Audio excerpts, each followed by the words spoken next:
C'est l'heure des informations sur la télévision nationale. Bonjour à tous et bienvenue. Dans les titres de l'actualité, Zakota, dans le département du Zou, a accueilli cette année les manifestations officielles de la Journée mondiale de l'alimentation. Une édition couplée avec la 28e édition de Téléfoot pour sensibiliser aux enjeux de sécurité alimentaire. Compétition théâtrale du projet Suède, tous les départements sont pris en compte. Elle aborde plusieurs thématiques et vise à détecter les talents chez les élèves. Nous irons dans le Borgou, le Zou et le Koufou.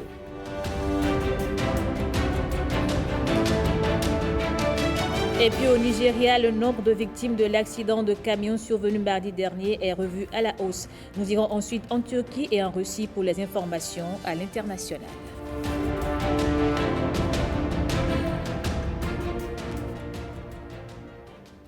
Bonjour à tous et bienvenue dans ce 13h.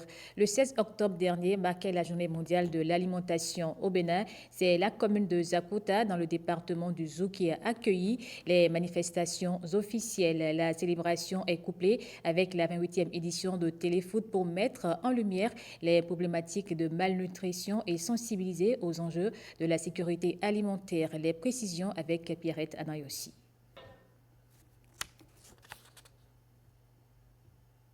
Le thème choisi pour cette 44e édition, un thème évocateur puisqu'il plaide pour un accès sûr, sain et équilibré à l'alimentation à chaque individu. Le thème choisi conforte à tous les égards la vision du gouvernement du président de la République, son Excellence Patrice Talon, pour le secteur agricole de notre pays.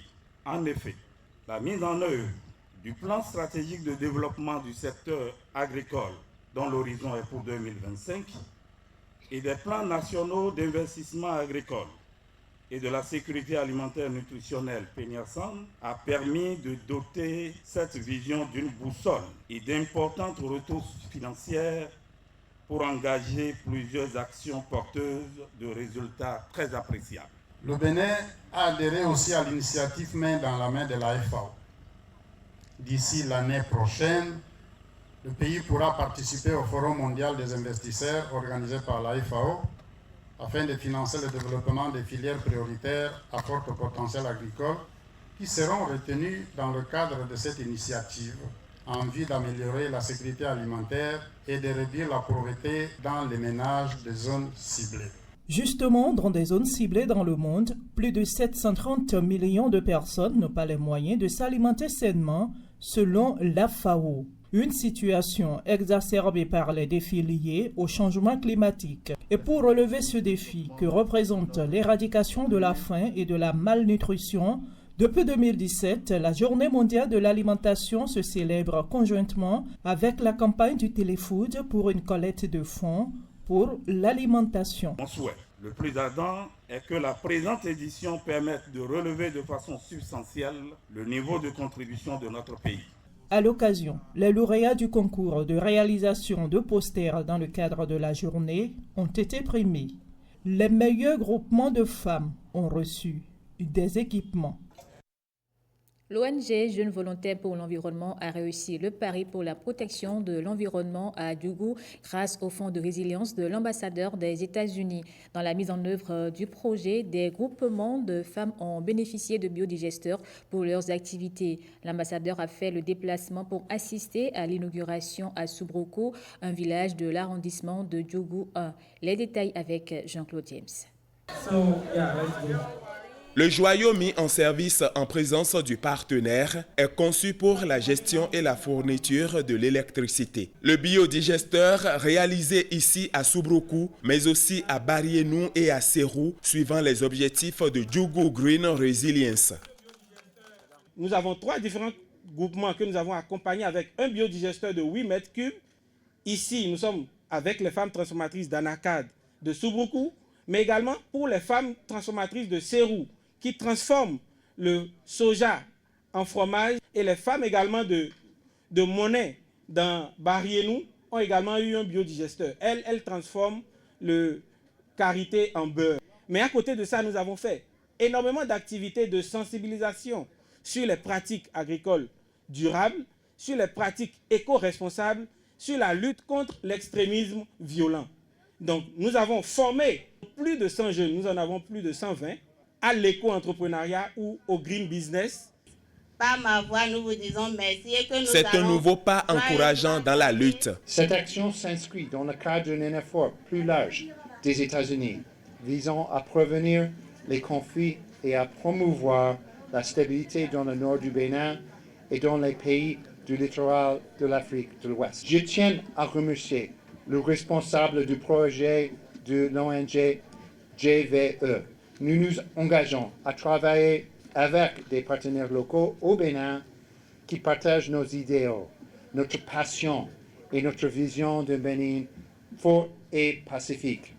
Merci pour avoir pensé à ma commune et merci pour avoir pensé aux femmes de Djougou. Nous espérons vivement qu'une nouvelle phase de ce projet pourra voir le jour. Ces jeunes et ces femmes formées sont désormais des ambassadeurs de paix, mais également de solutions et innovations vertes basées sur des opportunités environnementales.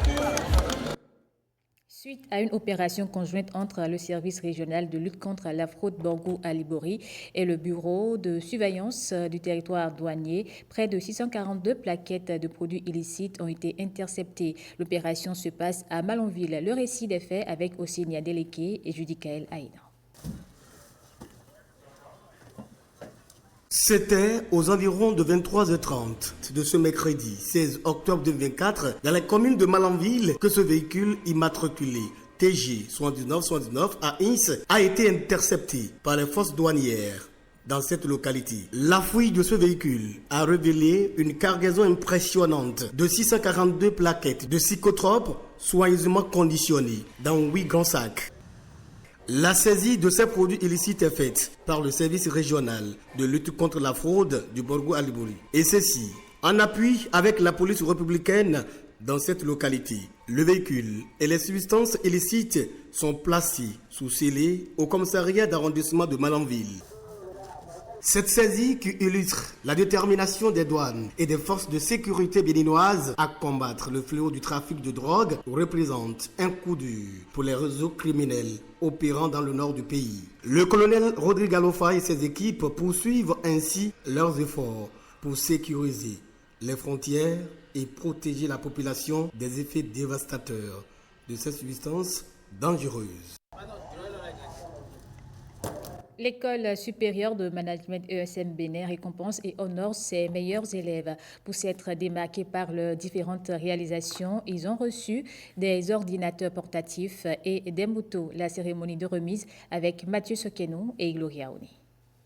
Une initiative qui crée un environnement où l'excellence est valorisée. Chaque meilleur étudiant de l'école supérieure de management du Bénin est récompensé et célébré suite à l'obtention des résultats exceptionnels aux examens scolaires et nationaux. L'école supérieure de management a toujours obtenu des résultats très élogieux d'admissibilité avec un taux supérieur à 90%, toutes filières confondues. Ceci grâce à la qualité de l'enseignement, le professionnalisme des membres de l'administration et surtout l'engagement et la motivation des apprenants en direction desquels nous organisons chaque dernier vendredi du mois un séminaire spécialisé sur le coaching, la motivation, l'entrepreneuriat et le développement personnel. L'utilisation des outils numériques peut favoriser la diversification des ressources pédagogiques. Nos écoles doivent privilégier la pédagogie active ou l'apprentissage par action qui permet d'introduire les sujets scolaires de façon plus attrayante auprès des élèves, en particulier les sciences qui sont présentées par les petites expériences auxquelles les élèves peuvent participer et reproduire.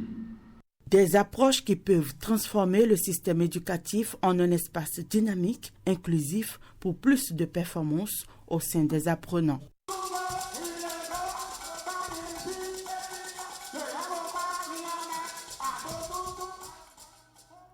La secrétaire exécutive de l'Institut national de la femme était au CEG1 à Promis-Rété. À travers une causerie débat, elle a entretenu les filles sur le harcèlement sexuel en milieu scolaire et toutes les autres formes de discrimination et de violence. L'initiative s'inscrit dans le cadre d'une campagne de sensibilisation organisée par l'Institut Calvador Aranou et Nathalie Doris Oulabi. Une causerie débat à l'intention des élèves filles du CEG à Promis-Rété sur le harcèlement sexuel en milieu scolaire et toutes les autres formes de discrimination et de violence. L'initiative s'inscrit dans le cadre de la campagne de sensibilisation démarrée depuis le 7 octobre par l'Institut national de la femme. Comme vous le savez, il y a eu des lois qui ont été votées et qui punissent sévèrement les relations enseignants-élèves. Il était donc tout à fait normal que nous puissions revenir sur ces lois, sur les peines encourues et insister sur le fait qu'une relation élève-professeur est strictement interdite. J'ai retenu qu'on doit atteindre notre objectif avant d'aller au CES, devenir quelque chose demain. On va avoir des discussions entre parents et enfants. Ou bien, si les parents ne veulent pas avoir des conversations avec nous, on ira chez des professeurs pour expliquer nos difficultés. La démarche de l'INF, c'est une démarche à encourager, c'est une démarche qu'il faut véritablement féliciter. Ça participe donc à maintenir nos enfants à l'école. Et je crois que nous-mêmes, nous allons accompagner la chose pour une réussite des objectifs. Il était tout à fait normal pour nous de semer le réflexe INF dans la tête des enfants, d'indiquer aux enfants les voies de recours, le numéro d'alerte, le 51 07 88 88, pour qu'elles puissent automatiquement avoir le réflexe de dénoncer les cas de violence, les cas d'harcèlement. Les centres de promotion sociale, les commissariats de police, les comités de veille sont les autres canaux auxquels les filles peuvent faire recours pour les dénonciations. Allons au théâtre avec la compétition départementale du projet Suède dans le Borgo. 5 troupes venues de différents collèges ont rivalisé de talent dans diverses thématiques. Michael Nouati et Ono Kompati ont suivi leurs prestations. Bonjour, maman. Oui, bonjour. Je suis prête pour l'école, mon petit déjeuner. Quelle école? L'école n'est pas pour toi. Face à un jury bien averti des thématiques du projet Suède, 5 troupes théâtrales défilent pour mettre en lumière leur talent artistique et culturel. À présent, je vais commettre 2 meurtres crapuleux. Celui de ta mère et du député, parce qu'elle me trompe avec ce macaque. Et qu'est-ce qui te fait dire ces âneries? Pourquoi sa première phrase est « Chérie, excusez mon retard, je suis en route ». Pourquoi c'est toi qui l'appelles et non moi? Hein? Pourquoi? Cette compétition théâtrale au niveau départemental oppose les sujets de Tchaoro, Hubert Maga, Zongo Ndali et Banikani. La culture générale est bien notée ici sur 6. L'accoutrement, c'est capital. La maîtrise donc de soi, la réaction donc du public est aussi prise en compte.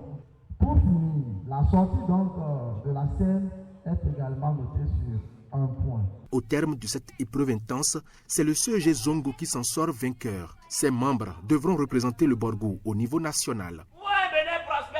Le coup et non la coup. Ainsi, le gouvernement, à travers le projet Suède, renforce et multiplie ses actions pour l'épanouissement des filles. Ce concours a été initié pour faire la promotion des arts et de la culture, parce que les apprenants habituellement s'exercent dans l'art et dans la culture pour faire découvrir leur talent.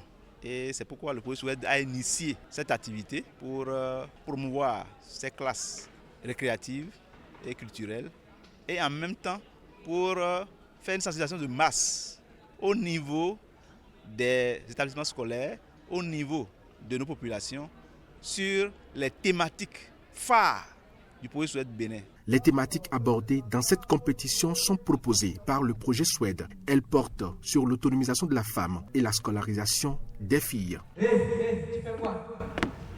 C'est mon épreuve. C'est mieux pour toi. Vous les filles là, vous avez trop triché. C'est pas pour ça que vous êtes comme ça. La délégation du projet Suède Bénin a poursuivi sa tournée dans le zoo. 4 collèges d'enseignement général sélectionnés sont mis en compétition à Abomey. Pierrette Adanyossi et Kanel Capo. Ta mère et moi avions discuté. Il est temps que tu arrêtes l'école et que tu te maries au fils du vieux Kofi. Des pièces théâtrales réalisées et présentées par des apprenants des classes culturelles.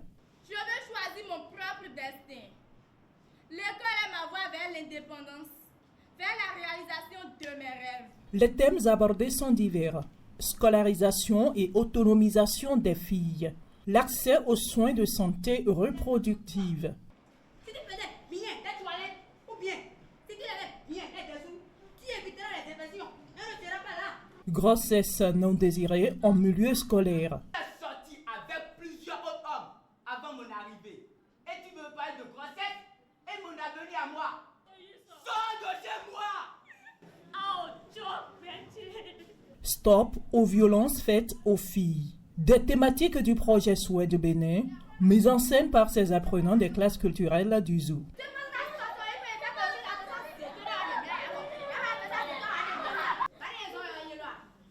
Ceci est venu pour faire de la visibilité dans un premier temps sur les efforts fournis par le ministère de l'enseignement secondaire technique et de la formation professionnelle dans le cadre des classes culturelles.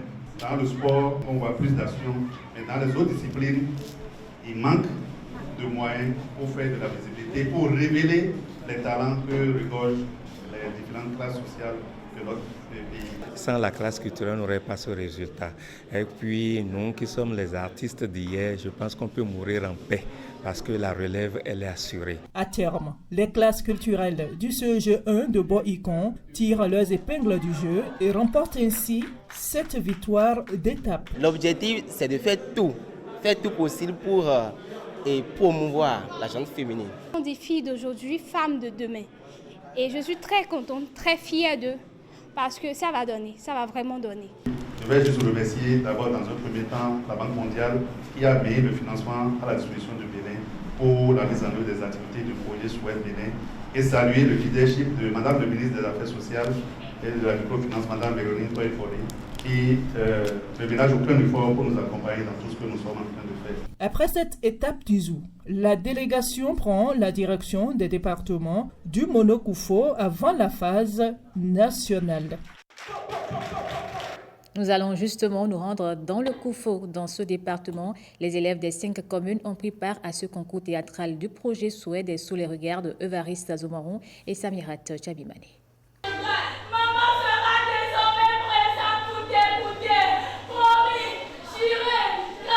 C'est le CEG d'enseignement général de l'ALO qui remporte cette phase départementale du concours de théâtre sur les thèmes du projet Swed Bénin dans le Koufo. Leurs prestations portent sur le viol et le harcèlement sexuel en milieu scolaire. Mon objectif était juste de l'aider. Je dis un grand merci au président Baptiste Talon qui, dans l'idée de maintenir les filles à l'école, a institué le concours théâtral dont les thèmes sont relatifs au maintien des filles à l'école, en lutte contre les grossesses en milieu scolaire. L'initiative portée par le projet Swed et le gouvernement béninois vise à protéger ses élèves filles, pour la plupart mineures, contre toutes sortes de violences pouvant porter atteinte à leur intégrité et leur avenir. Elle fait également la promotion des classes culturelles. On a commencé les classes culturelles depuis au moins 2 ans et on n'a pas encore participé à un concours. Je remercie le projet Swed. Les professeurs qui violent les mineurs, qui se proposent d'être en relation avec les élèves, que ce n'est pas une bonne chose. On doit faire la sensibilisation, appeler le numéro 20. Ce concours s'inscrit dans la dynamique du changement social et comportemental au niveau des communautés scolaires et des populations par rapport aux thématiques telles que les violences basées de genre, les pratiques néfastes, les questions concernant le communauté des femmes et particulièrement les filles qui sont dans nos établissements scolaires. Le collège d'enseignement général de l'ALO est désormais le porte-flambeau de ce concours pour le compte du Koufo au plan national. Les actes du colloque scientifique tenu à Ouidah en décembre dernier sont maintenant disponibles. Ces rencontres scientifiques se sont déroulées en prélude à la première édition du Carnaval international de Ouidah. Heureuse Danondé et Jules Akwaïkou nous relatent la cérémonie de remise des actes.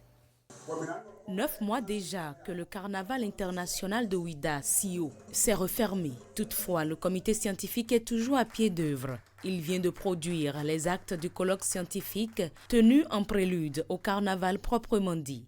Au total, sur une quarantaine de résumés d'articles envoyés, après dépouillement, analyse, nous avons pu retenir 25 tests d'articles qui sont répartis en 4 as, à savoir as 1, religion du vaudou et religion du monde, as 2, vaudou, diffusion et diaspora, as 3, art et valeur du vaudou, et enfin as 4, éthique, savoir et pratique du vaudou dans le développement des Africains.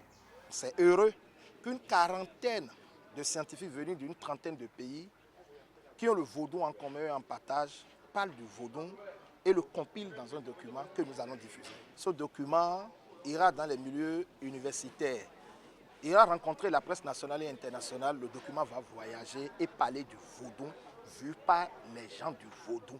Ces actes constituent un nouvel outil de communication sur le vaudou.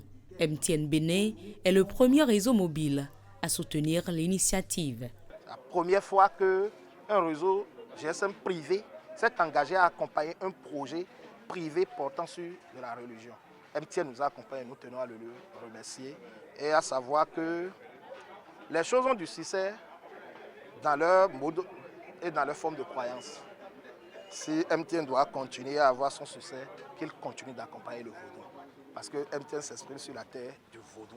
Les actes sont mis en vente au Centre international d'art et de musique de Ouidah, Siamo.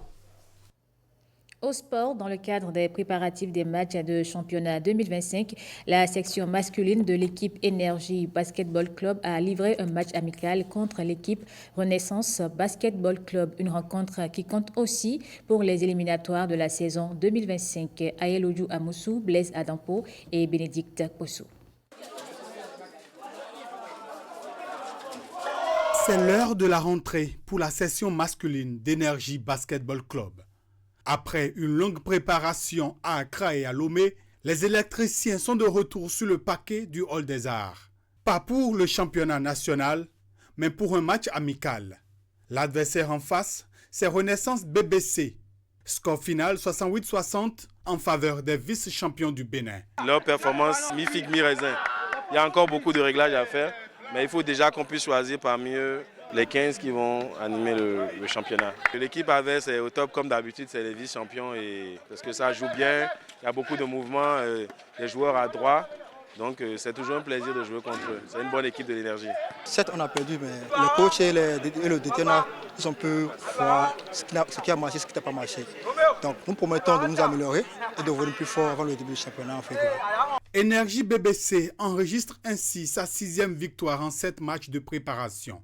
La seule défaite démontre qu'il y a toujours des aspects à peaufiner avant la saison 2025 qui débute en février prochain. Les joueurs physiquement ont répondu, mais il reste encore beaucoup à corriger au niveau des prérequis.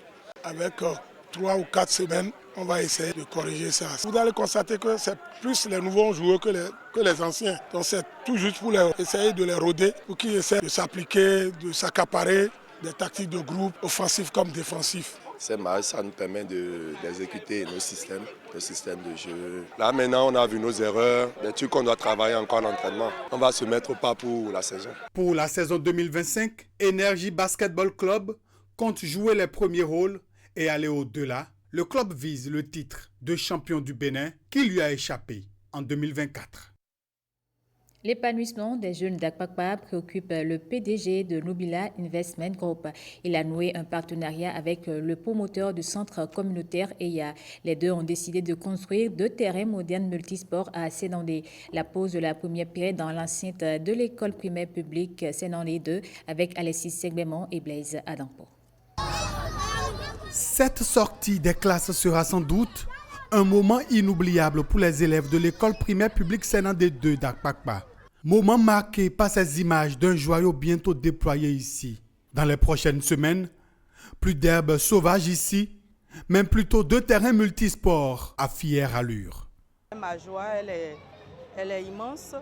Je ne sais même pas l'exprimer. D'ici peu, vous n'allez plus voir cet tas d'ordures, cet tas d'herbes dans la cour de l'école. Le visage de l'école changera vraiment. Nanti de tribunes et de vestiaires, l'infrastructure sportive moderne va abriter des espaces de basketball, de handball, de volleyball et de hockey. Derrière le projet de mécènes Lionel Talon et Salif Ouedraogo, porté sur l'éclosion des jeunes talents dans cette discipline sportive.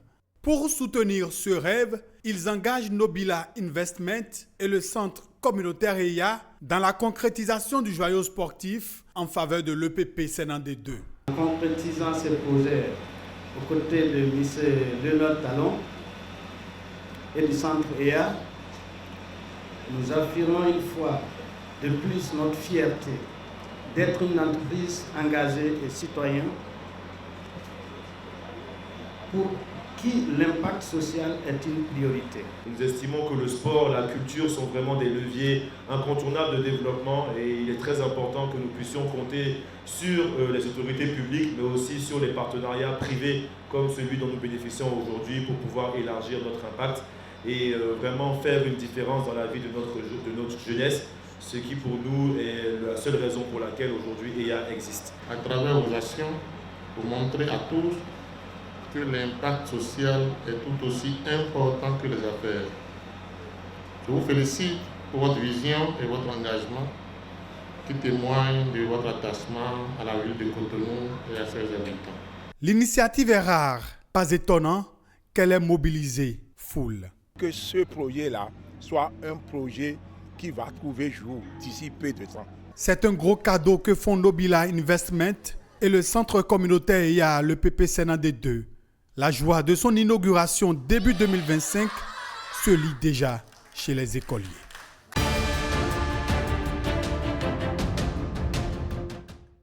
Hors du Bénin, au Nigeria, le nombre de victimes de l'accident de camion survenu mardi dernier est revu à la hausse. Nous serons aussi en Turquie et en Russie. La compilation est signée Génial Afoudamoussi à Boka. Le bilan de l'explosion d'un camion-citerne survenu mardi soir dans le nord du Nigeria s'élève désormais à 170 morts et 70 personnes hospitalisées en soins intensifs. Cet accident, l'un des plus meurtriers de ce type au Nigeria, illustre la précarité croissante des Nigérians, poussant les victimes à braver les risques d'explosion pour récupérer quelques litres d'essence. Pour rappel, mardi soir, un camion qui transportait de l'essence s'est déporté pour éviter d'entrer en collision avec un autre camion dans la localité de Magia, à une centaine de kilomètres au nord-est de Kano, principale ville du nord du pays. Après l'accident, les habitants ont afflué autour du véhicule pour récupérer le carburant qui s'était déversé sur la route et les bas-côtés. Le camion a ensuite explosé, tuant de nombreuses personnes aux alentours.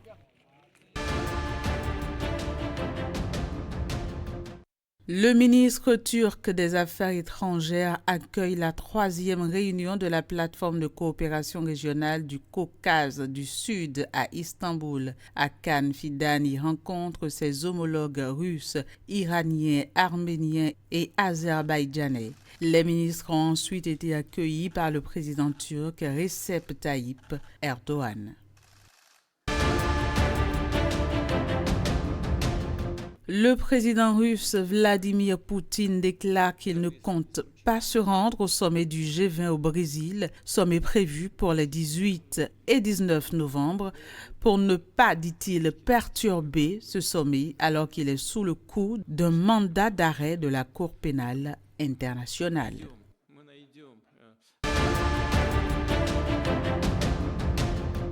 12 migrants accueillis dans un centre de demandeurs d'asile en Albanie depuis la semaine dernière embarquent à bord d'un navire pour l'Italie, et ce, à la suite d'une décision rendue par un tribunal italien contre leur rétention. Un revers cinglant pour le gouvernement ultra-conservateur de Giorgia Meloni.